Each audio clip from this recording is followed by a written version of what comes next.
I was a 52-year-old man, no health problems, no underlying health problems, perfectly healthy. I was the guy they told you, well, if you get it, you're gonna be fine. It's the high-risk people that really have to worry.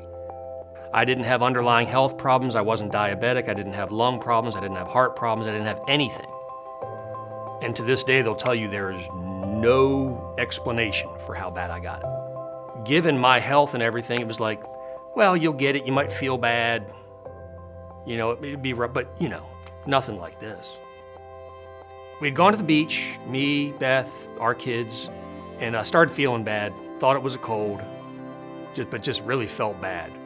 Came home, went to my doctor. He was like, gave me a Z-Pack, sent me home. You'll be okay. 2 days later, I still wasn't feeling good. He's like, oh, you probably have COVID. Just stay home for 2 weeks.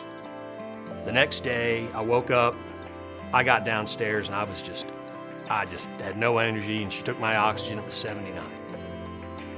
And the last thing I remember is I'm either taking you to the ER or I'm calling 911, which is it? That was August 5th. I don't remember anything until the end of October. You might just have the sniffles. But the other side of it is you could end up like me or worse.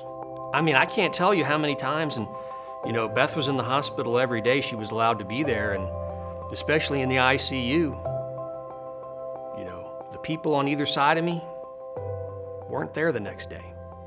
And it wasn't because they got sent home. Never in a million years, and it's interesting. I talk to people, and they'll be like, I didn't think it was a big deal till I saw what happened to you. And they're like, and then I got it. It can get you. And I said, COVID don't care. Doesn't care what size you are, what sex you are, what race you are.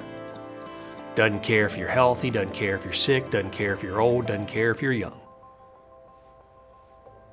I'm only the third person to ever go on ECMO for COVID and live at Carilion. There's 5 of us now.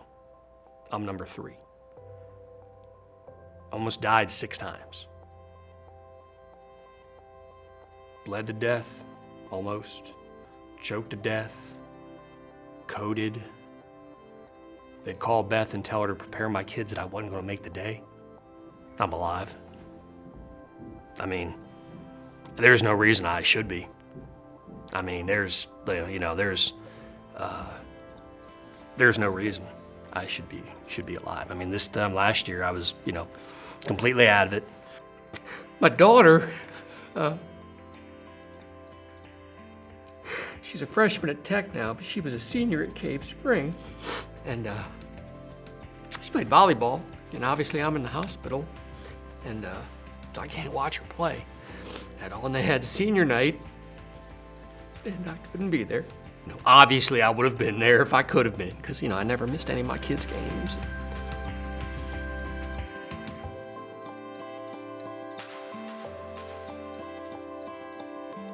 The life you save could be anybody's, including your own.